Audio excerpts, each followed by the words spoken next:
तो आज के समय में आप किसी भी युवा वर्ग से पूछोगे भाई तेरे जेब में 500 रुपये पड़े हैं, वो बोलेगा नहीं। आने वाले समय में हम किसानों की जो एक एक दो दो बीघा ज़मीन बची भी हुई है वो भी अब जाने वाली है। अरे जॉब धरी कहाँ है बताओ। इस देश में अगर सबसे कमजोर तबका है तो वह किसान। और आप देख रहे हैं स्टॉप क्राइम इंडिया।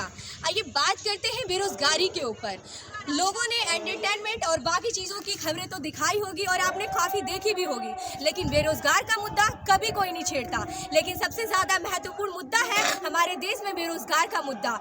2018 में 12,000 लोगों ने खुदकुशी की थी। किस चीज़ के ऊपर? वो भी बेरोजगार के ऊपर। 2019 में बेरोजगार के ही ऊपर 1,39,000 लोगों ने खुदकुशी की थी, जिसमें से 10% लोग किसान थे। आखिर के बेरोजगार के ही ऊपर भारत में कितनी खुदकुशी होती है? बेरोजगार के ऊपर ही बात करते हैं। आइए सर, आपका नाम?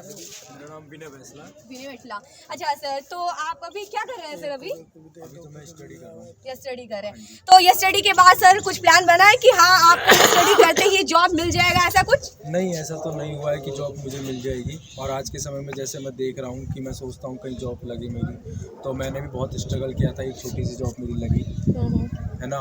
मैंने सोचा था, मैंने जो एक्सपेक्टेशन किया था कि भाई मेरी 15-20 हज़ार 25 हज़ार की जॉब लगेगी, मेरी वो जॉब नहीं लगी, मेरी 7 से 8 हज़ार रुपये की जॉब लगी। आज के हिसाब से देखा जाए तो आज जॉब बहुत ज़रूरी है। देखा जाए तो आज जो हमारे युवा पीढ़ी था, जो हमारे जो किसान वर्ग के हमारे युवा पीढ़ी थे, जो जिनका शोषण हुआ है, इस हिसाब से देखा जाए तो हम आज दिल्ली में जाकर, दिल्ली जैसे शहरों में जाकर नौकरियां कर रहे हैं, 10-15 हज़ार की नौकरियां कर रहे हैं। मजबूर हैं हम करने के लिए, जो कि हम आज ठाट बाट से रहते अगर हमें हमारा हक मिल जाता है ना, हमें किसी चीज़ की ज़रूरत ना होती। अगर हमारी ज़मीन भी हमारे पास, ये हम तो ये कह रहे हैं इनसे कि हमारी ज़मीन वापस दे दो, हम अपना खेती बाड़ी कर लेंगे, हमें बाहर जाने की ज़रूरत नहीं है। हमें हमारी ज़मीन वापस दे दो, हम अपना आलू गाजर जो बोएंगे अपना खा तो लेंगे, पेट तो भर लेंगे। हमें बाहर जाकर 10-15 हज़ार 10-8 हज़ार रुपये की नौकरी करनी नहीं पड़ेगी, किसी की सुननी नहीं पड़ेगी, और कहीं अपने बच्चों को ले जाकर हम कहीं किराए पे नहीं रहेंगे। तो देख सकते हो आप आज हम तो आपने इस चीज़ के ऊपर ये नहीं सोचा कि तेल के दाम, बाकी चीज़ों का दाम इतना ज़्यादा, हर एक चीज़ों के ऊपर टैक्स लगा के दिया जाता है, और आजकल 10,000 और 15,000 की नौकरी में बंदा कर क्या पाएगा सर? इसके ऊपर मतलब आप 10 और 15,000 की नौकरी की बात करें, अगर सर मिल भी जाता है तो मतलब क्या क्या गुजारा कैसे कर लेते हैं सर? देखो कुछ भी नहीं होता, बस एक टाइम पूर्ण हो जाता है कि भाई मैं नौकरी पे जा रहा हूँ, वो दो मतलब सिर्फ 2 वक्त की रोटी मिल जाती है। बस वो 2-2.5 हज़ार रुपये मिलते हैं, हमें बचते हैं, उनकी हम रोटी खा लेते हैं और कुछ नहीं चलता। आज के समय में आप किसी भी युवा वर्ग से पूछोगे भाई तेरे जेब में 500 रुपये पड़े हैं, वो बोलेगा नहीं, 1 रुपये भी नहीं पड़ा होगा उसकी जेब में। इस बात की मैं गारंटी दे सकता हूँ। और आप जैसे हमारे इलाके में आए हो, आपका स्वागत है। तो आपने देखा होगा कि कैसे यहाँ पर युवा वर्ग है, किस तरह से रह रहा होगा, क्योंकि ना यहाँ पर अभी कोई इंडस्ट्रीज़ है ना कुछ है। तो मैं इसी चीज़ को बताना चाहता हूँ, आने वाले समय में हमारे यहाँ जेवर एयरपोर्ट आया है और इंडस्ट्रीज़ भी आएंगी यहाँ पर। तो मैं इसी भी पे बोलना चाहता हूँ कि आने वाले समय में हम किसानों की जो एक एक दो दो बीघा ज़मीन बची भी हुई है वो भी अब जाने वाली है ना, वो भी चली जाएगी। तो मैं यही बोलना चाहता हूँ कि आने वाले समय में जो हमारे साथ घट गया है वो हमारे बच्चों के साथ न घटे। तो मैं यही बोलना चाहता हूँ, आने वाले समय में 75% की भागीदारी हमारे युवा वर्ग की, हमारे क्षेत्र के लोगों की होनी चाहिए। सरकार कहती है पढ़ेगा इंडिया तो बढ़ेगा इंडिया। आखिर पढ़कर भी बढ़ा कैसे जाए? जब लोगों को नौकरियां ही नहीं दी जा रही है अपने देश में, तो बढ़कर के भी इंसान क्या करेगा? सरकार को ये सोचना चाहिए कि इस बात का मुद्दा तो छेड़ देती है कि पढ़ेगा इंडिया तो बढ़ेगा इंडिया, पढ़ कर के भी तो बढ़कर कैसे बढ़ेगा? अगर जब नौकरी नहीं मिल रही है तो कैसे बढ़ेगा? तो सर, आपका नाम सर? पवन कुमार। सर, आप जॉब करते हैं या फिर कोई बिजनेस? अरे जॉब धरी कहाँ है बताओ। सर मतलब जॉब भी नहीं करते, बिजनेस तो है ही नहीं, बिजनेस का तो नाम भी मत लो। हाँ। इस देश में अगर सबसे कमजोर तबका है तो वह किसान। जी, वो तो सर है। पूरी जिंदगी किसान मौसम पर निर्भर रहता है। वो चाहता है कि भाई मैं कर रहा हूँ किसानी, ठीक है, लेकिन मेरा बच्चा किसानी ना करे, मैं उसको पढ़ाऊँ लिखाऊँ, वो अच्छी सर्विस पे लगे। जी। ठीक है, मौसम की मार हुई, सारी फसल बर्बाद हो गई, किसान मर गया, वो बात नहीं। अब ये बताइए, किसान के घर का खर्च चलता है जमीन से, ठीक है जी। जमीन हमारी ले ली NTPC ने, ठीक है जी। अब किसान के पास क्या बचा? ना तो उसके बच्चों के पास नौकरी है, ना उसके पास जमीन है, तो मर गया। किसान आज जिंदा है, लेकिन मर तो वो जब गया था जब उसकी जमीन अधिग्रहण हो गई। ठीक है जी, आज किसान जिंदा है, सिर्फ सांस ले रहा है, उसके पास खाने के लिए नहीं है, मतलब एक निर्जीव तरीके से जी रहे हो आप लोग। बस, ठीक है, बस, जैसे ये कह सकते हो। पेड़ पौधा बस हवाओं की तरह हवा देती है, ना बोल पाती है, ना कुछ सुन पाती है, बस ऐसे ही किसान तरीके से जी रहे हो आप लोग, है ना बिल्कुल सर? बिल्कुल ऐसे जी रहे हैं जी। आज का जो किसान जिसके पास 2-4 बीघे जमीन बच गई है, वो ये चाहता है कि भाई मैं अपने बच्चे को पढ़ा दूं, तो जो जिंदगी मैं गुजर बसर कर रहा हूं वो मेरा बच्चा ना करे, उसको अच्छी पढ़ाई, उसको अच्छी शिक्षा मिले, अच्छे नौकरी पे लगे। लेकिन जब हमारे पास कुछ साधन ही नहीं है, जिसने बच्चे पढ़ा दिए उसको नौकरी नहीं है, तो हमारी जो आने वाली पीढ़ी है वो क्या करेगी? हमारे पास रोजगार नहीं है तो हमारे बच्चों के पास कहाँ से होगा? सर आप मतलब क्या कहना चाहेंगे सर बेरोजगारी के कहना ऊपर? चाहूँगा बेरोजगारी तो बेरोजगारी है ही है, उसके साथ साथ यहाँ का एरिया जितने भी 23 गांव प्रभावित हैं वो राख और कोयले की रापिस उसे फाँक रहे हैं। ये जो एनटीपीसी की देन है, जबकि नहीं होना चाहिए। पीछे अभी 15 दिन पॉल्यूशन के हिसाब से प्लांट बंद रहा है। जब पॉल्यूशन वाले ने तगड़ा डंडा दिया तो 15 दिन प्लांट बंद सर आप लोग कह रहे हैं सरकार नौकरी नहीं दे रही, क्या बात कर रहे हैं सर? आप लोगों के लिए राम मंदिर बनवाया गया, अब सरकार मतलब क्या करे सर? मतलब राम मंदिर सर जी सर, राम मंदिर में हमें क्या नौकरी मिलेगी? मंदिर बनने जा रहे हैं और आप बात कर रहे हैं सर? राम मंदिर एक धर्म स्थल है, वहाँ हमें नौकरी मिलेगी क्या? दीजिए हमें नौकरी, हम तो मंदिर में चलने के तैयार हैं। आप लोगों ने तो ही वोट दिया सर कि हाँ मंदिर बनवाइए, तो मंदिर बन गया ना सर। अब रोजगार लेके फिर आप क्या कीजिएगा आप लोग? देखिए भगवान राम हमारी कन्या है जी जी, इसमें कोई दो राय नहीं है, लेकिन अगर अब मंदिर बनने से हमें मंदिर में नौकरी मिलती है तो हमें मंदिर में दीजिए। मंदिर कोई बात नहीं, हमने पढ़ाई लिखाई करी है, कोई बात नहीं, वहाँ पर जाके मंदिर में कर लेंगे, आप नौकरी तो दीजिए। अगर मंदिर में नौकरी मिलती है तो हमें मंदिर में नौकरी दीजिए। भाई हम मंदिर नहीं कर रहे हैं, हम ये नहीं कह रहे कि हमें ऑफिस में ही नौकरी चाहिए, अब हमें नौकरी दे, मंदिर में नौकरी कर कोरोना काल में पेट नहीं भरता।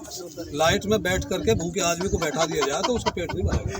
सर बात कर रहे हैं आप, बोला गया राम मंदिर बन गया, मथुरा में आपकी बारी है, तो सर अब ये मंदिर बन रहा है तो वोट तो मतलब सर बनता है ना, फिर वोट आप लोग नौकरी का इस चीज से कोई लेना देना नहीं है। तो सर आप अब की बार आप मतलब किसको चुनना चाहते हैं? 2022 में किसको सरकार के रूप में आप चुनना चाहते हैं? देखो सारी सरकारें देख लें, एक थाली की 5 कटोरियां हैं, जी जी, ठीक है ना, इसमें जो दिखाई देता है कि भाई हाँ इसमें कुछ अच्छा होगा उसको खोल कर देखो, कुछ निकलता खाली निकलती है। किसान तो सीधा है, ठीक है ना, किसान बेचारा इतना सीधा होता है कि इनके बहकावे में आ जाता है, क्योंकि उम्मीद की किरण ही एक ऐसी होती है जिसकी तरफ दिखाई देगी और उसी तरफ चलेगा कि मुझे लग रहा है कि हाँ भाई इसके पास कुछ है तो मैं इसके पास जाऊंगा, लेकिन जब पहुंच जाते हैं क्या मिलता है? कुछ नहीं। मतलब कहने का यही है कि मंदिर बहुत बनवा लिया और मंदिर के आप लोगों ने काफी दर्शन कर लिए, ठीक है। अब मुद्दा छिड़ता है सिर्फ बेरोजगारी का, ठीक है। तो मंदिर आप लोगों ने काफी देख चुके हैं, बस बेरोजगारी को जगह आप लोग रोजगार हो जाए, बस यही चाहते हैं आप लोग सरकार से, है ना सर? आप बोलोगे मास्टर जी को?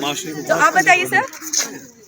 देखो रोजगार की जो बात आ रही है, वास्तव में बेरोजगार जब से कोरोना काल में लोग बड़े परेशान मतलब रोटी के लाले हैं, इतनी गरीबी स्थिति खराब हो गई। हम तो यहाँ पर देख रहे हैं लोग रोते हैं, बड़ी स्थिति खराब है और इसलिए ही लड़ रहे हैं क्योंकि जो संपूर्ण हमारे जो एनटीपीसी ने संपूर्ण भाग बहुजन के जो प्लांट में ले लिया। अभी हमारे गोपाल शर्मा जी बता रहे कि यहाँ की तो वायु और जल में भी दूषित हो चुका है जो प्लांट का जो एनटीपीसी से प्रभावित गाँव है। और हम वास्तव में इतने परेशान हैं इससे, मतलब सरकार को अगर चाहे केंद्र में भी सरकार में राज्य में भी बीजेपी है, अगर चाहे तो सारी समस्या का समाधान करा सकती है। जैसे कि इन्होंने बहुत काफ़ी समय टिकरी बॉर्डर पर किसान बैठे रहे, बड़े परेशान रहे, बहुत सारे काफ़ी 700 कुछ किसान हमारे शहीद भी हो गए। तो ये ऐसे चाह रहे कि लंबा ये भी चलता रहे। यहाँ पर एक हमारे लक्ष्मण सिंह नरौली से हमारे नंबरदार बैठे हुए, एक लक्ष्मण सिंह शहीद भी हो गए बेचारे, जाड़े की वजह से उनके अटैक आया और शहीद हो गए। मतलब सोचना चाहिए कि 700 लोगों से ज्यादा किसानों ने आहुति दे दी है, तो यहाँ पे भी अगर किसानों की छोटी सी मांग है, अगर खुद की जमीन के लिए लड़ रहे हैं तो मतलब किस बात के लिए इनको टाइम पे टाइम दिया जा रहा है? क्योंकि सरकार को सोचना चाहिए कि खुद की जमीन है तो इनको दिया जाए, तो सरकार क्यों नहीं सोच रही इस बात को? यही तो हम समझ रहे हैं। मतलब ये तो सब किसान शहीद यहाँ पे भी एक लक्ष्मण सिंह जो हमारे किसान शहीद, यही चाह रहे हैं कि ना भी इतने सारे लोग मर जाए, लोग ना महिला शक्ति भी आते, लोग परेशान है बहुत ज्यादा। तो हमसे जल्द से जल्द हमारी समस्या का निस्तारण कर दे, कोई ज्यादा बड़ी बात नहीं। 2 मांगे हमारी, मैं समान मुआवजा जो तुमने पहले दे चुके ऑलरेडी, पहला मैं 250 का समान मुआवजा मांग रहे हैं, अपने जो नौकरी मांग रहे हैं। मैं बेरोजगार, अभी भाई ने अपनी व्याथा करी कि राम मंदिर बनने से हमें कृष्ण मंदिर बनने से नहीं, भगवान तो निराकार है हर जगह, तुम में भी भगवान, सब जगह भगवान है कि मंदिर में थोड़ी मंदिर बैठे भगवान जी उससे हमारे जो गुजारा चल जाएगा। हमारे बच्चे ने पढ़ाना लिखाना भी, उनके जो हमें डॉक्टर का इलाज कराना, सारे काम कराने, सारी सुविधा कहाँ से आएंगी, पैसा कहाँ से आएगा? जमीन हमारे ले ली ने, नोएडा ग्रेट नोएडा में क्या ऐसी तो हो रहा, सारे लोग पे परेशान है। सरकार को आखिर के सोचना चाहिए, जिस तरीके से पानी के बगैर एक इंसान का जीवन अधूरा होता है, इसी तरीके से हमारा भारत देश एक किसानों के बिना अधूरा है। तो सरकार को इसके बारे में सोचना चाहिए और इनके लिए सही का निर्णय लेना चाहिए कि आखिर के ऐसे बेचारे कब तक ठंड में और वर्षा में अपना बेचारी जिंदगी व्यतीत करते रहेंगे। मेरा नाम मंगेश सिंह सिसोदिया, ग्राम बसारा से हूँ और मैं भी NTPC से प्रभावित हूँ। 40 से मेरे नाम की जमीन हुई है। 3 बच्चे हैं जो कि ITI वगैरह भी किए हुए हैं।